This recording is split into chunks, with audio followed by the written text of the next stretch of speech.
E quando nós então envolvemos a nossa vida financeira, e por isso eu gosto de chamar esse momento de educação financeira espiritual, quando nós envolvemos a nossa vida financeira com a fé, nós temos a vitória também na vida financeira. Que vitória é essa, bispo? Não vamos sentir falta de nada? Ou não vamos abrir a geladeira às vezes? Tem dia, irmãos, confesso. Eu falo, meu Deus, como a gente come, né? Eu falo, meu Deus, eu comi muito queijo, eu tenho que segurar no queijo. O médico falou para não comer tanto queijo, a lactose, né? E eu olho a minha geladeira, irmãos, parece uma piscina. Só tem água gelada, ainda mais nesse inverno, né? Só tem água gelada. Eu falo, Jesus, né? Aí eu tenho que correr para o supermercado. Às vezes eu tenho que fazer umas continhas. Ainda não entrou aquela comissão, não é verdade? Ok. Então é engodo a pessoa achar que ela não vai sentir falta das coisas na sua rotina, do seu dia a dia, o tempo todo.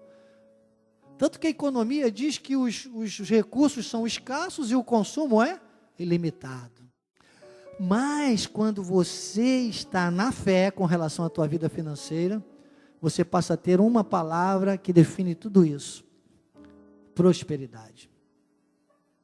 Prosperidade que é mais que dinheiro, prosperidade que é realização, prosperidade que não é ter tudo na vida, mas é ter vida em tudo que tem, prosperidade que é você ter segurança de que Deus te deu para hoje. Deus já te deu para hoje. Se Ele te manteve de pé, Ele já te deu para hoje. E isso tem que nos gerar contentamento. Isso tem que nos dar forças para nós caminharmos hoje e fazer aquilo que está ao nosso alcance, claro, para termos mais amanhã, mas com muita segurança, com muita prioridade, com muita motivação. E essa motivação tem que começar por semear na obra de Deus. Se você fizer isso, eu te garanto, a graça de Deus comigo, você vai passar a experimentar de uma prosperidade que vai te deixar numa segurança tremenda com relação, mesmo quando os resultados não forem tão favoráveis, mas com relação à tua estabilidade financeira.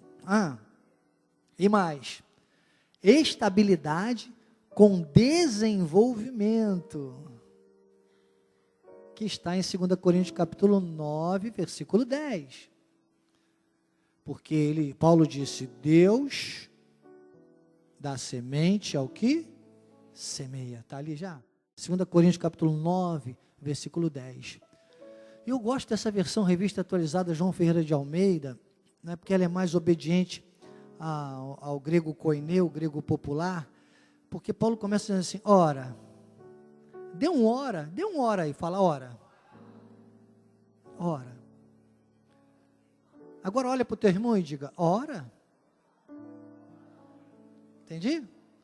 Ora.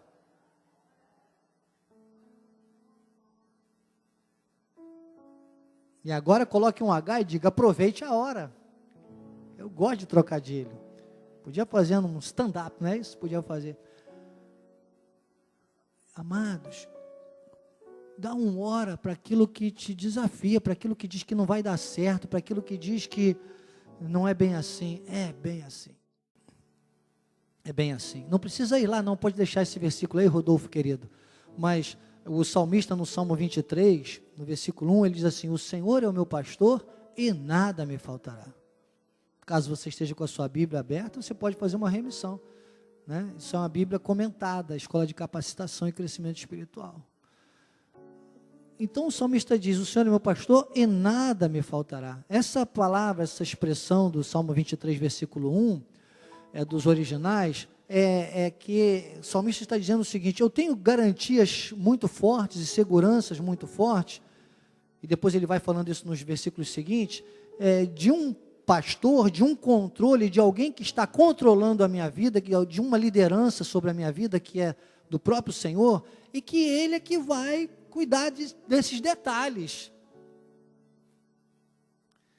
Então, se você tem a tua vida financeira, você é um dizimista, é um ofertante, é um semeador compulsivo, sabe, aquele que Deus toca no coração, primeiro, se ele tocar no teu coração, primeiro ele vai tocar para você ser um dizimista, um ofertante, porque tem gente que gerencia o dízimo e a oferta, já reparou? Tem gente que fala assim, não, eu vou pegar, e desculpe, deixa eu falar, muitas vezes, pessoas às vezes que têm um ganho maior, que acham, não, espera aí, esse dízimo é muito alto para eu chegar e entregar na mão do pastor. Meus amados, nunca pensem assim. Aqui não são homens, mas são pessoas gabaritadas por Deus, como Melquisedeque e Abraão, que é o que foi a primeira demonstração de dízimos. O próprio Senhor recebendo das suas mãos alguma coisa que é para o reino, para o mantimento. Mas tem gente que pulveriza, sabia? Que gerencia, não. Desculpe, não entendeu nada disso. O dízimo é onde você recebe o alimento para a tua vida espiritual, é a casa de Deus, é onde você reconhece o seu eixo para o contato em comunhão, em igreja, e aí o Senhor disse, haja mantimento na minha casa, né? Falando de Malaquias 3:10. Então, quando você entende isso, você dizima, você oferta no lugar que você tem a honra de se alimentar.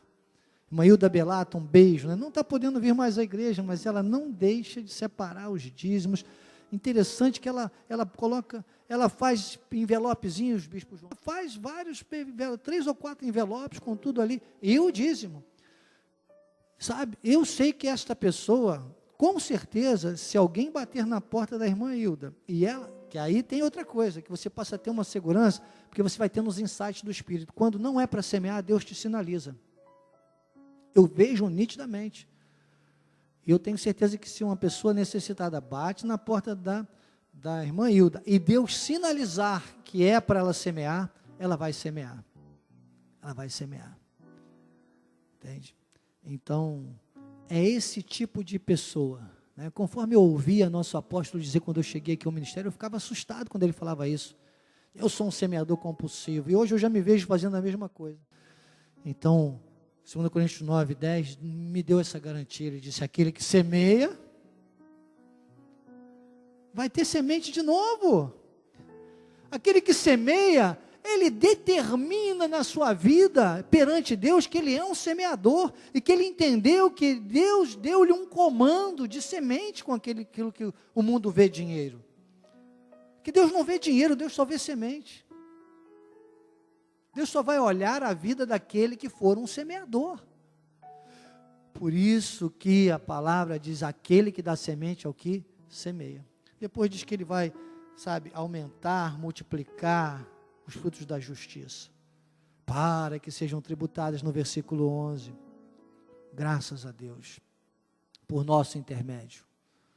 O 11, Rodolfo, querido, ele fecha dizendo para que tudo isso lá. E ali está, eu diria que essas 3 palavras aqui, olha, enriquecendo-vos em tudo, para toda generosidade. Essas 3 colocações se traduzem em prosperidade. Eu colocaria na Bíblia comentada Escola de Capacitação, fazendo-vos prósperos, porque através dessa prosperidade, por nosso intermédio, serão tributadas, graças a Deus.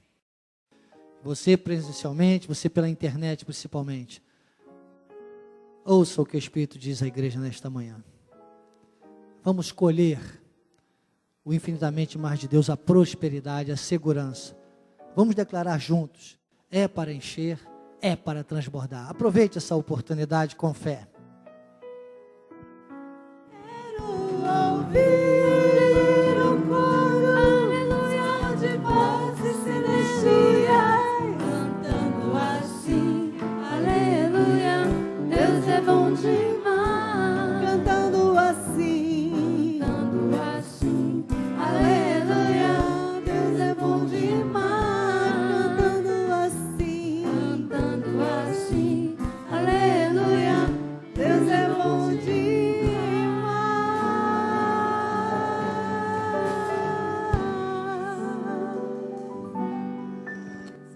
Obrigado, Jesus. Tu és bom demais. A tua bondade, Senhor. A tua bondade e misericórdia nos seguirão. Aqueles que ouvem a tua voz e praticam a palavra, Senhor.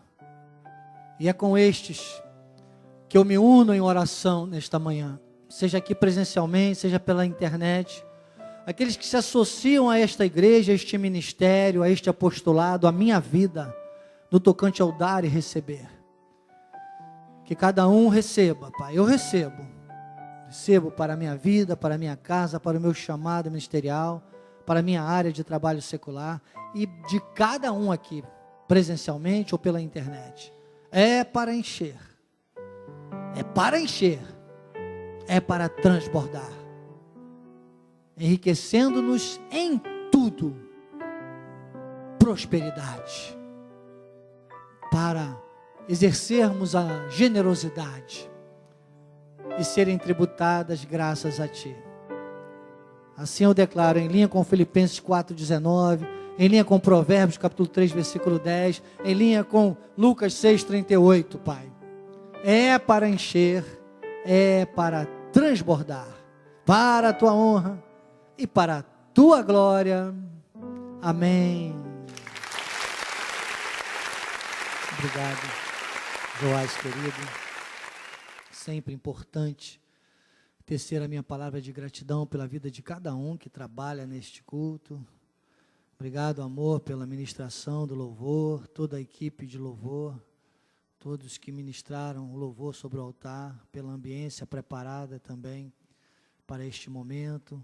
Obrigado, Rodolfo, Joás, Dayana, Wesley, querido, Bispo José Carlos, toda a equipe nobre no estúdio de rádio, toda a equipe de transmissão também deste culto. Obrigado a todos também que ministram no controle de acesso, na sociabilidade, na recepção, no controle aqui todo, juntamente com o nosso amado Bispo João Oliveira.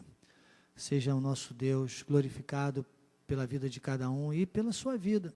Você que acessa este culto, seja presencialmente, seja pela internet, você que faz das suas terças-feiras a sua escola de capacitação e crescimento espiritual. Bem-aja, eis-nos aqui, eu, Bispo Daniel Anacleto, com a minha querida esposa Bispa Lídia, estamos aqui com muita alegria para amar, interceder e ensinar. Olha, recebam esse abraço. Ó.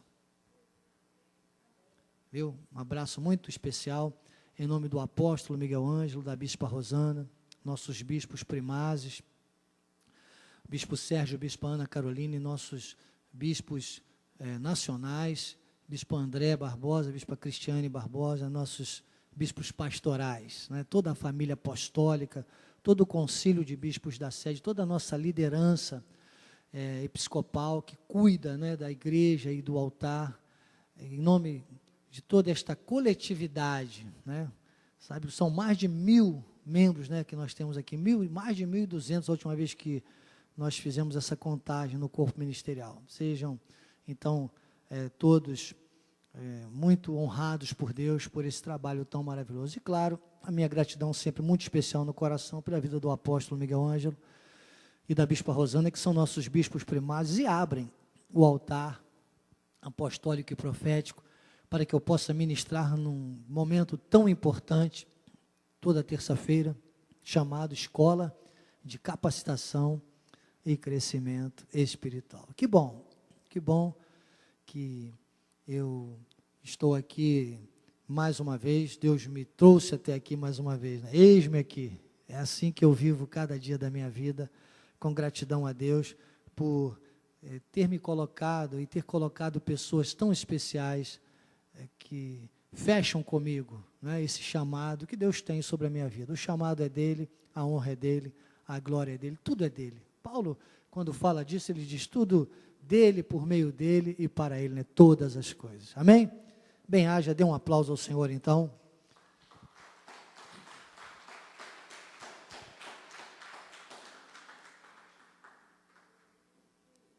Graças a Deus, olha, temos 40 minutos, é um tempo didaticamente falando maravilhoso, para tratarmos então da nossa aula 4 hoje.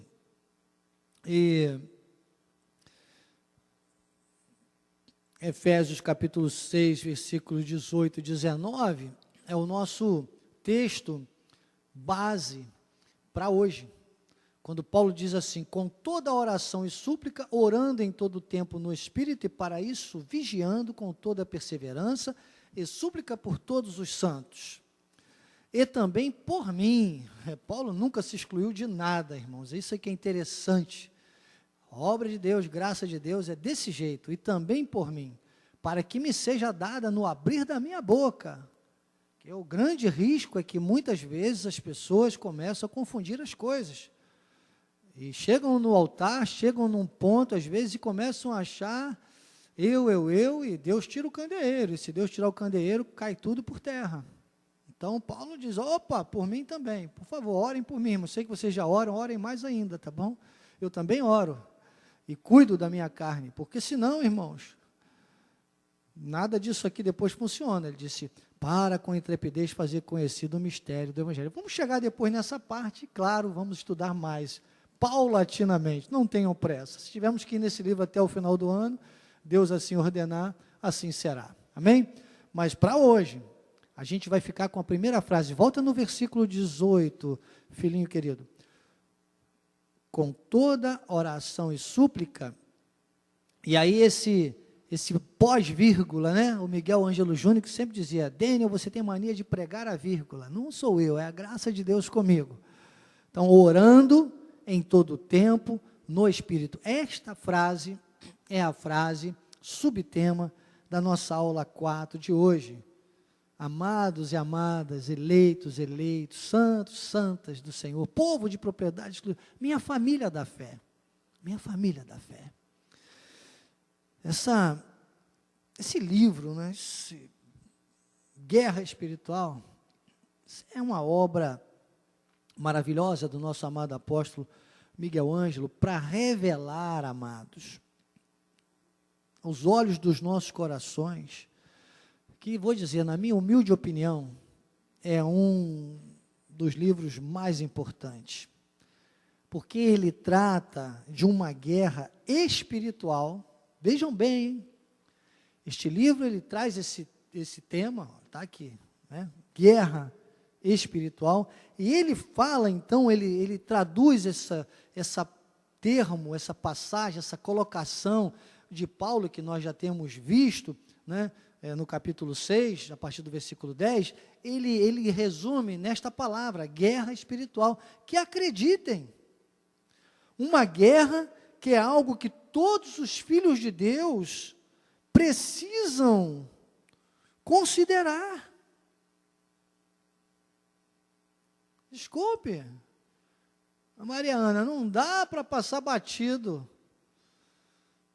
numa colocação dessas. Todos os filhos de Deus precisam considerar, mas que na verdade, irmãos, digo isso com dores de parto, poucos observam que tudo o que vivemos, veja bem, tudo o que vivemos é reflexo dessa batalha que acontece no eixo espiritual. Tudo. Por mais que você queira dizer às vezes que não, mas tudo que vai acontecer no seu dia a dia será reflexo desta batalha espiritual. Então, conforme, isso é para os filhos de Deus, o ímpio não estou falando de ímpio, Deus não está nem aí para o ímpio, mas nós, filhos de Deus, os 2/3 de salvos, quanto mais nós considerarmos, que foi a palavra que eu usei aqui, que há uma força espiritual, mas nós vamos ver os resultados, né, o fluxo de uma guerra que já está ganha. Esse aí é o grande mistério, né? A guerra espiritual já está vencida e nós estamos aqui dia a dia travando batalhas ou participando, ou não, porque precisaríamos participar, essa é que é a verdade, de uma batalha espiritual. Já estamos tratando disso há 3 aulas, na verdade. Hoje estamos na aula 4. E nessa introdução, nós vamos compreender aqui a partir da página 37, né, com esse versículo, essa que seria, digamos, numa colocação numérica, né, seria a 7ª peça que Paulo vai elencando da armadura, que na verdade não é uma peça. E aí Paulo diz aqui, o apóstolo na página 37, ele reforça, ele coloca essa palavra em ênfase, ele diz oração e súplica, orando o tempo no Espírito, orando em todo o tempo no Espírito, ok? E ele depois faz um comentário, ele diz, crê que Paulo não estava querendo dizer que temos que ficar formalmente orando todo o tempo, é claro. Vocês sabem que tem uma classe muito religiosa, que de fato nem acredita em Jesus, então não é religioso coisa nenhuma, porque para alguém ser religioso, ele tem que ter o dono da religião na vida dele. Sabe quem é o dono da religião? Sabe qual é a origem da palavra religião? É religare do grego. Religare é ligar o homem de volta a Deus. Então, religião, diga, religião sem Jesus é religiosidade. Então, uma coisa é a pessoa ter religiosidade, outra coisa é a pessoa ser religiosa. Se alguém disser, você é um religioso? Diga, sou religioso, sem religiosidade. Entendeu? Eu sou religioso, eu tenho o Jesus da religião, eu tenho o Jesus do religare. Entende? Porque nós somos religiosos, sem religiosidade. É Bíblia com contextualização, porque Bíblia sem contextualização só gera sensacionalismo, só gera religiosidade, só gera misticismo. E você sabe que tem uma classe aí que anda com um tapetezinho guardado na sua mala de viagem. E quem viaja muito, como eu viajo, muitas vezes no aeroporto, deu aqueles horários, eles vão lá e joga o tapetinho, cai de joelho e oram mesmo. E não é disso que Paulo está falando aqui. Não que não seja importante, como é importante. Vimos ontem o culto de oração, que bênção, não é verdade? Que bênção aquele culto ontem. Que bênção. Importantíssimo nossa oração congregacional, importantíssimo nossas orações no nosso quarto, né?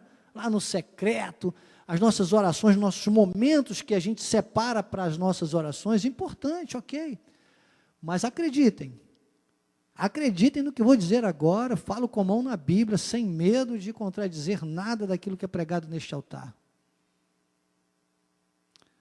Se a pessoa não ora o tempo todo no Espírito, a oração que ela faz, seja em congregação, seja no quarto, não passa do teto. Nem da igreja, nem do quarto daquela pessoa. E se ela tiver em um local aberto, não vai passar das nuvens.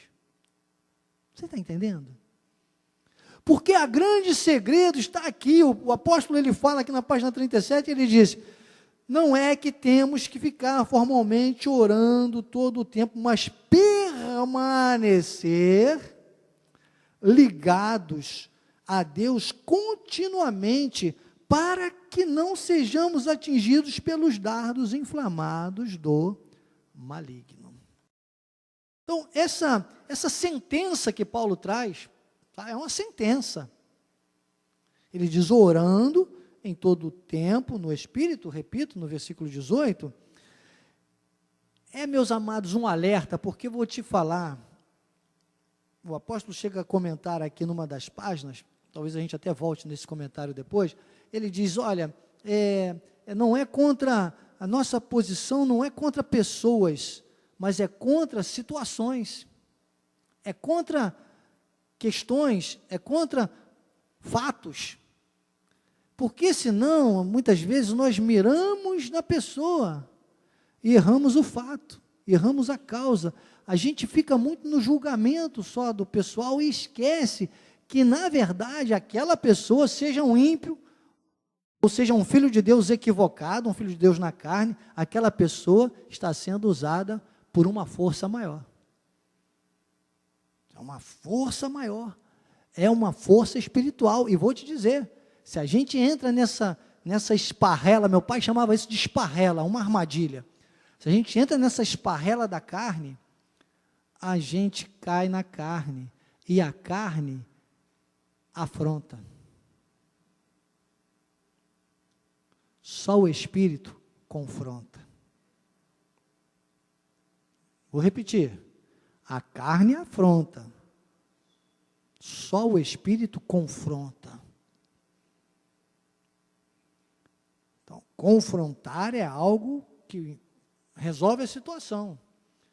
Tem uma palavra que um brocado popular que diz assim: contra fatos não há argumentos, não é isso? Não diz isso aí? Contra fatos não há argumentos?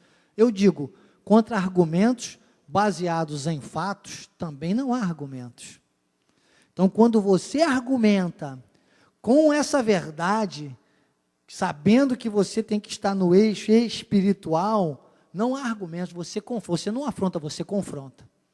Você tem uns insights de Deus, você tem a orientação de Deus. Então, essa força, irmãos, que vem contra todos nós diariamente, que é travada na batalha das regiões celestiais,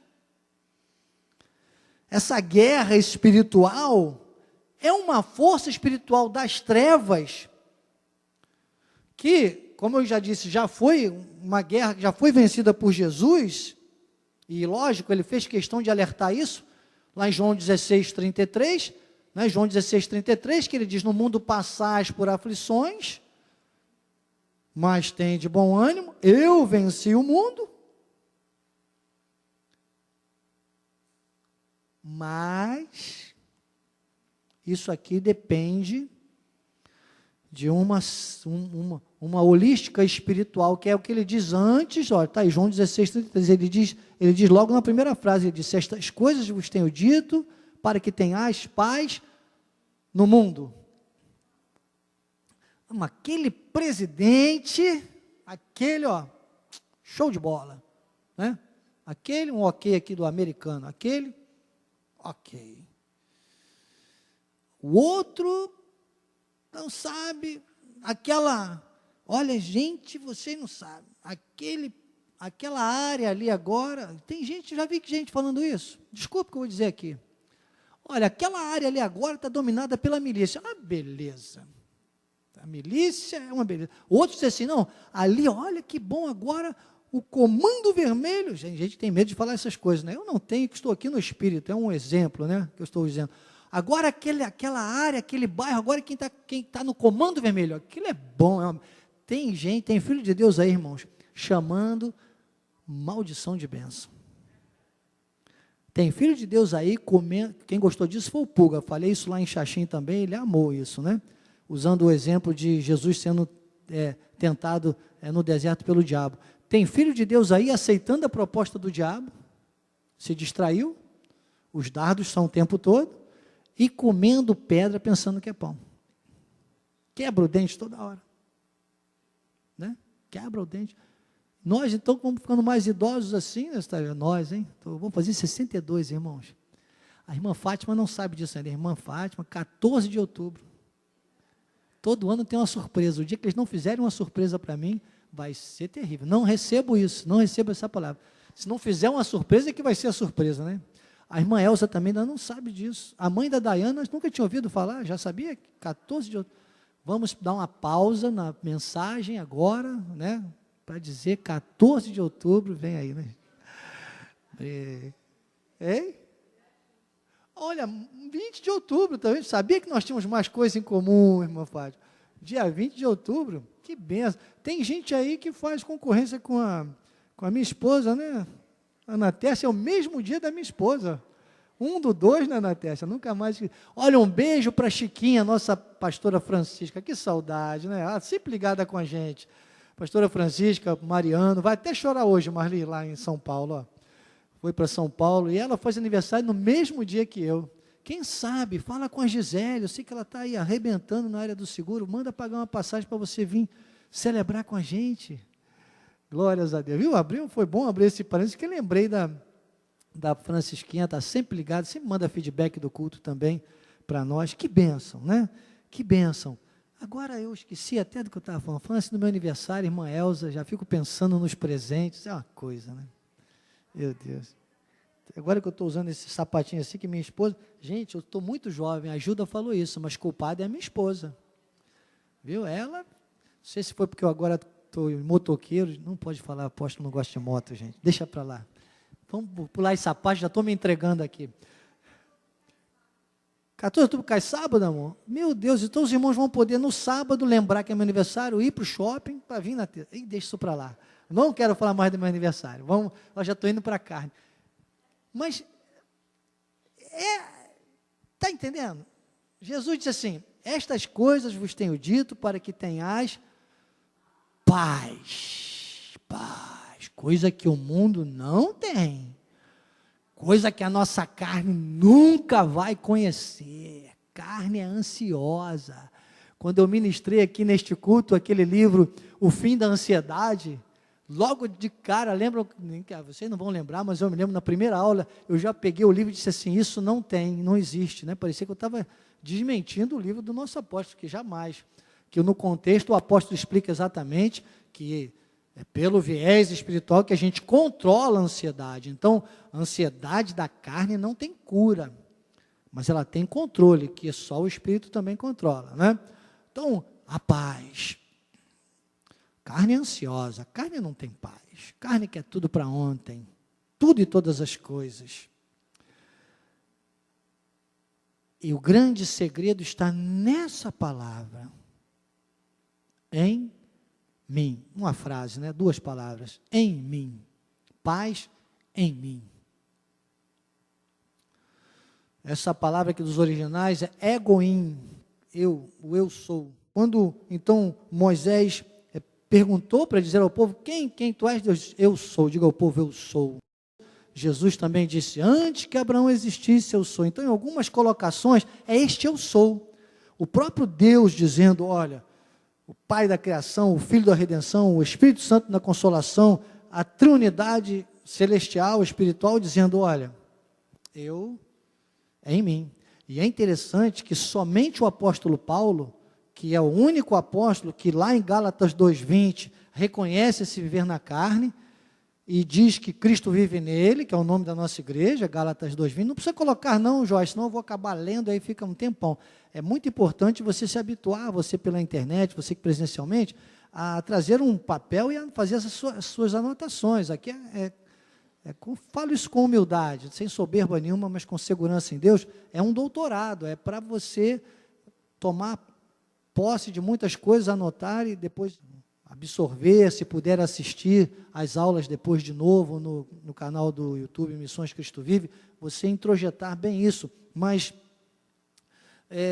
Paulo diz, então Gálatas 2:20, ele diz, Cristo vive em mim, e somente Paulo também diz depois, pela graça de Deus, sou o que sou, que é o mesmo verbete grego, que quando Deus fala lá no início, ego on, eu sou na criação, Cristo, ego in, eu tenho, eu sou o próprio Emmanuel, e Paulo então depois repete o ego in me, que é Cristo em mim.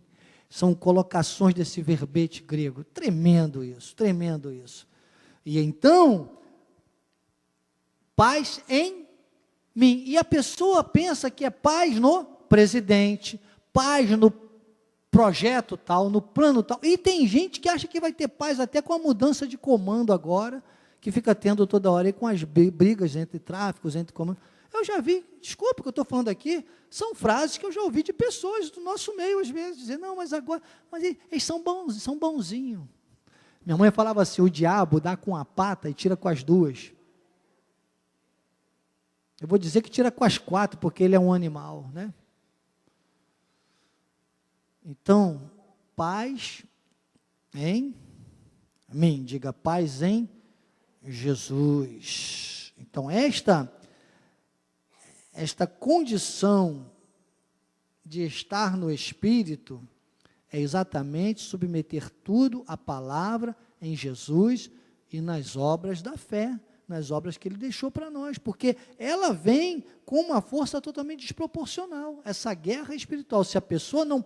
Então, entenda bem, diga, uma guerra espiritual que nós temos condições de participar dela. Você acessa essa guerra espiritual. Você participa com a tua vida aqui na terra. Você está aqui na terra para isso. É para isso que você está aqui na terra. Agora, se a pessoa se desvia, ela fica aquém dessa situação toda e ela acaba o quê? Sendo danificada a sua obra. Paulo, quando fala isso aos Coríntios, ele disse, a obra de alguém, ele fala isso aos Coríntios, ele disse, a obra de alguém se queimar, ele será salvo, todavia como pelo fogo. Como é que essa obra, ela vai se queimar? A pessoa deixou de enxergar essa batalha, deixou de acessar as regiões celestiais. E como nós encerramos na nossa última aula, né? Na aula passada, na aula 3, nós encerramos quando vimos essa afirmativa do versículo 18, como essa peça da armadura de Deus, logo depois de Paulo falar, e nós tratamos também, né, do escudo da fé, tratamos do escudo da fé e tratamos da espada do Espírito, ok? E aí Paulo vem nessa continuidade, falando, e agora, com esta colocação, você tem também que orar o tempo todo no Espírito. Então, depois de falar de uma arma de defesa e outra de ataque, né, o escudo da fé e a espada do Espírito, depois de tratar das peças da armadura, nós estudamos isso na aula passada, Paulo agora traz, e nós dissemos no fechamento, esta seria uma peça que na verdade não é uma peça ligada diretamente à armadura, mas uma mola de ajuste, lembra? Falei, é como se fosse uma mola de ajuste, encerramos assim. E hoje eu trago, irmãos, a graça de Deus comigo, uma definição mais específica ainda. Quando Paulo diz, orando no Espírito o tempo todo, ou o tempo todo no Espírito, coloca aquela imagem das engrenagens, por favor, filho. Olha aí, não sei se dá para focar para a gente na internet, pede para o Joás não brigar com você não, o Wesley, Joás, diz que foi eu que pedi, depois tenta colocar do jeitinho que estava, senão ele briga com a gente, hein? Beijo, Wesley, querido. Olha, eu não esqueci de mandar essa imagem para ele, que seria o ideal, claro, mas é que foi agora, nas madrugadas, que Deus me deu essa imagem. Então, veja bem, estão vendo aí uma engrenagem? Né? Pense aí todas essas peças aí da engrenagem, como a nossa armadura, não é? Uma armadura. Pense, talvez, nos desafios que nós enfrentamos diariamente, nas diferenças até entre pessoas, que nós temos que conviver, coletividade. Imagina uma igreja com tantas pessoas, tantas famílias, tantas cabeças, tantas origens diferentes. Tudo isso você pode exemplificar nessa imagem. E vocês estão vendo isso que está caindo aí? Isso aí chama lubrificação. Isso aí é o óleo, que é o óleo do Espírito, que é a nossa posição em Cristo, que é ter paz em Jesus, em todas as situações, mas não é focar no outro, focar no marido, foca na esposa, foca no pai, na mãe, quando é na sogra ou no sogro, então, não, irmãos, é no chefe, é no dono do banco, é focar no Espírito e receber em você essa lubrificação. Sabe por quê? Essa outra imagem que já eu vou pedir o Joás para colocar, e aí por isso Paulo fala orando o tempo todo no Espírito. Então é uma posição de você estar vigiando, ele fala vigiando, perseverando. Poderia dizer que então essa peça, orando o tempo todo no Espírito, é uma lubrificação constante que todos nós temos que ter em todas as nossas ações, em todos os nossos desafios, em tudo aquilo que vem na nossa rotina diária. Por isso que é o tempo todo. A mesma coisa que ele falou quando você vai empunhar o escudo da fé, para apagar todos os dardos do maligno, ele disse, embraçando sempre. E depois ele também liga isso ao quê? A espada do Espírito. Então, que é o escudo da fé, a espada do Espírito, e agora orando em todo o tempo no Espírito. Então, não sair do viés espiritual. Sabe por quê, amados? Porque, eu vou lhe dizer, nós vamos lidar neste mundo com 3 tipos de situações, de relações, de pessoas. 3 tipos, entendam isso. Já falei isso muitas vezes quando ministrei o livro Andando no Espírito. Nós temos, neste mundo, enquanto estamos vivos, nós vamos ter aqui, para a composição deste mundo, família espiritual, família da fé, e olha, pior, família do diabo. Meu Deus, diga, 3 famílias. Para a nossa existência humana. Sabe aquela coisa que você tem dentro da sua casa? O que você tem dentro da sua casa? Você fala assim, estamos em família. Você está convivendo em família, não é verdade? Pois bem, este mundo que é uma casa provisória, todos estamos aqui, graças a Deus, de passagem, nós estamos vivendo em família neste mundo. E são 3 tipos de famílias. Volto a dizer, família espiritual, família da fé e família do diabo, que moram na mesma casa que nós. Entenderam agora? Quem é a família espiritual? Família espiritual são aqueles que compõem os 2/3 de salvos sobre essa terra, que nós não sabemos exatamente quem são. A gente acredita, lógico, eu digo sempre que quando a gente ama, Janine, a gente fica com a melhor versão. Então é claro que eu amo a minha esposa e eu acredito piamente que ela vai para o céu comigo, que ela é uma salva, que Deus foi colocado, e graças a Deus pelos frutos, cada dia eu acredito mais nisso, mas certeza mesmo, só ela pode ter. Então, de cara, graças a Deus, ela já seria parte da minha família espiritual, faz parte dos 2/3 da salvação, pelos frutos, amém? Agora, quando ela vem nas terças-feiras, todos os cultos da igreja, quando nós nos conhecemos, que ela um dia chegou para mim e disse assim, olha, não sei não, ela sabia das minhas raízes evangélicas, né? E ela disse, não sei não, depois que a gente casar, não vem com essa história de querer ir para a igreja todo domingo não, hein? Ela ficava assustada, que ela via a realidade, né? Que acontecia nas minhas histórias. E eu fiquei assim e tal. Depois, num belo dia, ela falou assim para mim, já mais próximo, amor, se um dia nós formos para uma igreja, eu quero ir para aquela igreja que está sendo construída ali, porque eu estou vendo na televisão, e ele tem uma coisa diferente. Não era apóstolo ainda, né, amor? O pastor Miguel Ângelo, tem uma palavra, tem uma coisa realmente de Deus, uma coisa diferente. Dali, ela desejou vir para cá.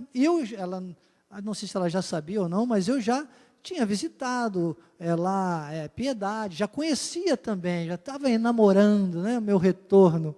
Deus já estava colocando. E aconteceu, nós viemos para cá, e quando nós percebemos, a gente não estava vindo só os domingos, não, era segunda, terça, quarta, quinta-feira que tinha o seminário à tarde com o apóstolo, sexta que tinha culto de louvor, sábado passávamos o dia todo aqui, tinha um trabalho com a família da fé que a gente fazia, né, uns encontros cuidando dos idosos, não sei quem é aqui desse tempo, e domingo então era de segunda a segunda, e ela trabalhava ainda, muitas vezes eu vinha sozinho, ela às vezes vinha correndo do trabalho, mas para dizer que nós fomos nos ajustando, e graças a Deus, hoje eu ainda posso dizer mais ainda, família da fé.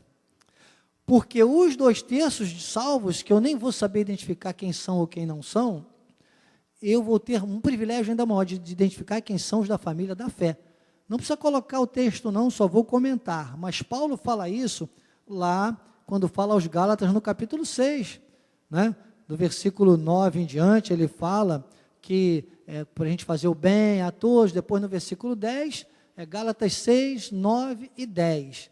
E ele diz, no 10, ele diz, mas principalmente aos da família da fé. E isso é maravilhoso, que aí você vai encontrando a família da fé, e aí você vai ficando mais à vontade. Sabe aquela coisa de quando você senta à mesa com os seus entes mais queridos, e você conversa coisas que você não conversaria por aí? E cuidado, cuidado, a sua vida pessoal, a sua vida íntima é para pouquíssimos, pouquíssimos, porque tem uma guerra espiritual. E se a pessoa é da família espiritual, mas não está na família, quem é a família da fé? A família da fé é aquele que professa a fé, aquele que segue a Cristo do mesminho jeito que você. Há uma identidade espiritual com você. Então você vai procurando, é o que eu digo, família da fé, irmã Elza, é aquele que vai criando com você vínculos tão grandes que ele se torna íntimo também espiritualmente, ministerialmente da sua vida. É para você compartilhar o teu dia a dia, a tua rotina, e vocês estão na vantagem. Se Deus te mostrou isso, e muita atenção, muita cautela com isso, porque isso tudo, é o que eu te falo, isso tudo tem que começar com a nossa vida. É uma ilustração, temos uns minutinhos para concluir ainda, uma ilustração que há muito tempo eu não faço, mas quando eu estava na Brigada Paraquedista, aí você vê, agora eu vou fazer 62 anos, que dia, irmã Fátima? 14 de outubro, já decorou, que bom, né? Mas vou fazer 62 anos, muita experiência, mas eu servi uma delas, grandes, talvez a maior de cidadania na minha vida, eu servi na Brigada Paraquedista, e os treinamentos eram terríveis, porque eles colocavam a gente para caminhar ali, às vezes daqui do Camurim, para quem conhece, até chegar em Campo Grande, por cima das montanhas. Então era assim, pegava 5 horas da tarde, chegava ali, e chegava lá na Serra do Mendanha, no outro dia, de manhãzinha, já com 7 horas da manhã, o sol raiando, e a escuridão, muito, muito breu mesmo, e a gente segurava um no cinto do outro assim, às vezes, para não se perder.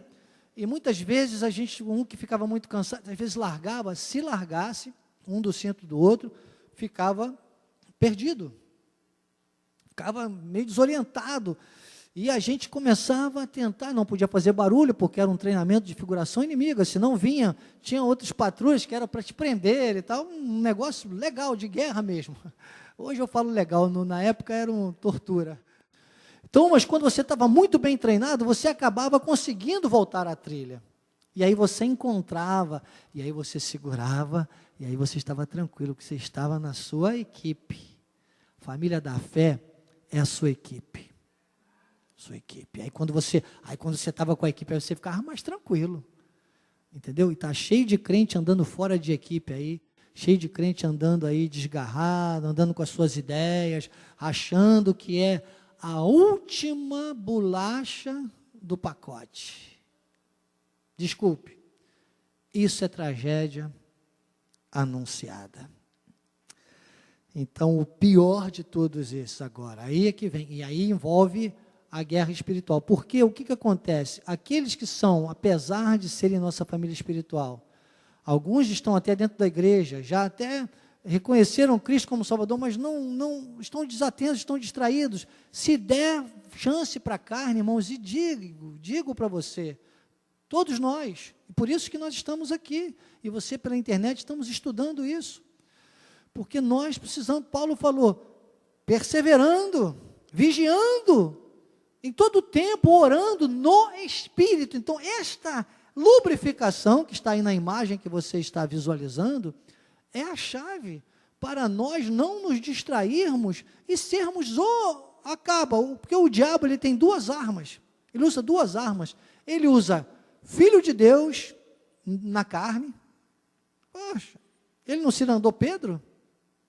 E ele usa os dele, que aí é pior ainda, irmãos, vamos estar atentos, para que o Espírito de Deus vá nos revelando, porque senão a gente...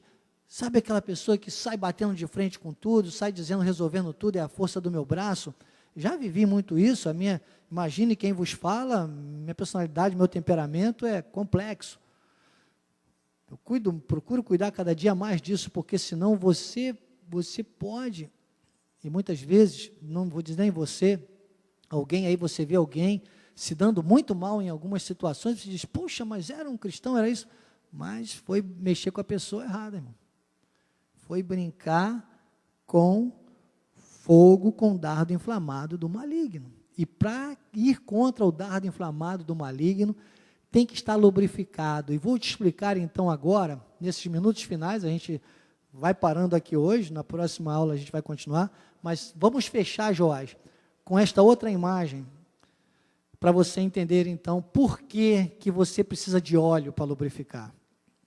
Entende, amor? Por que nós precisamos de óleo para lubrificar? Olha essa imagem. Vocês estão vendo que imagem é essa? Esta imagem é um soldado com escudo, recebendo os dardos inflamados. Agora eu vou exemplificar para você o motor de um carro. Vamos pensar no motor de um carro, que é um exemplo bem fácil de você entender. Quando ele está em alta rotação, ele tem uma refrigeração de óleo, o óleo precisa estar circulando entre as peças, porque é ferro no ferro, e se não tiver muito óleo ali, no meio lubrificando, ele vai o quê? Aquecer. Olha, está vendo? Então, como os dardos do inimigo são inflamados, e olha, onde você imagina que o inimigo vai, coloca o escudo de novo, filhinho, onde você imagina que o diabo vai colocar fogo nos dardos dele? Já viu aqueles dardos como eram antigamente? Eram flechas e eles colocavam, aí é uma ilustração, não está tão real, mas eles colocavam na ponta das flechas, eles colocavam um material combustível e ali acendiam, né? Quem assistiu aí um filme chamado, aquele dos 300, né? Os 300 e tal, é incrível aquela cena, muito, muito interessante, muito chocante. Muitas daquelas flechas incandescentes vindo e os soldados se abaixando com os escudos. Então, onde você acha que o diabo acende esse dardo? Meu irmão, desculpa, é com fogo do inferno. É lá no fogo, ele vai lá, pum, e vai mandando para os diabinhos, né?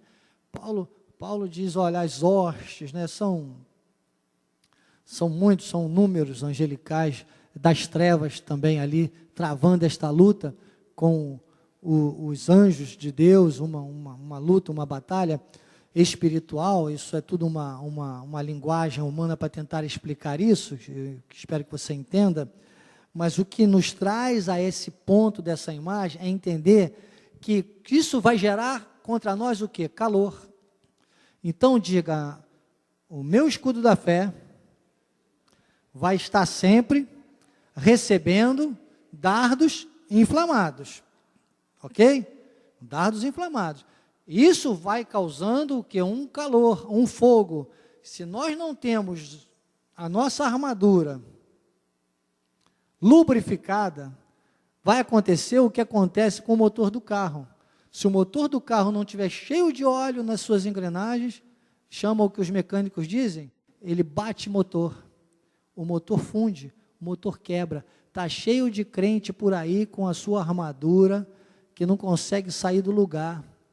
Não negocie com coisas que contradigam aquilo que é a paz de Cristo em você. Para que tenhas paz em mim. Motivação, a visão espiritual. Mas isso demanda muita lubrificação. Tudo começa na nossa vida. E vou dizer a você, falei nossa, hein? Não é fácil não. Não é fácil. Curva a sua cabeça. Senhor Jesus Cristo, Deus maravilhoso, como falas aos nossos corações, Pai. Eu me curvo perante a Tua soberania, a Tua grandeza. Eu me submeto inteiramente, Pai, ao trono da Tua graça. E eu oro, Senhor, assim como Paulo orou, Pai, para que os olhos do coração sejam iluminados na vida daqueles que estão aqui presencialmente, aqueles que estão pela internet, e aqueles que venham, Pai, a ser alcançados em algum momento por esta voz que não é minha, mas é Tua. nestes últimos minutos que aqui estivemos ouvindo a tua voz. E os olhos do coração sejam iluminados para que cada um entenda o seu chamado e a sua direção, orando o tempo todo no Espírito. Para a tua honra e para a tua glória, Jesus. Amém e amém. Graças a Deus. Assim seja, assim disse o Espírito da graça. Não seja mais uma vítima da mentira. Seja um apologista da verdade. Não seja mais um na estatística da crise. Seja um protagonista da vitória. Eu sou o Bispo Daniel Anacleto, com a minha linda e querida esposa. Esta foi mais uma escola de capacitação e crescimento espiritual. Que a tua graça, Senhor, o teu amor e as doces consolações do teu Espírito Santo se manifestem, não só hoje, mas eternamente, na vida daqueles que têm em ti o motivo da sua vida e da sua canção, da sua existência, e entenderam que vão fazer a diferença, orando o tempo todo no Espírito. E o povo mais que vencedor, diga amém. O Senhor prevaleceu e venceu seus inimigos. A sua palavra com espadas destruiu. O Senhor se levantou e já se ouve o brado. Rei Jesus em nós é vencedor. O Senhor se levantou e já se ouve o brado. Rei Jesus em nós é vencedor. Cantai, cantai ao Senhor um cântico de guerra. Cantai ao Senhor um cântico de vitória. Cantai ao Senhor todos os vencedores. Cantai ao Senhor um cântico de guerra. Cantai ao Senhor um cântico de vitória. Cantai ao Senhor todos os vencedores. Pois o Senhor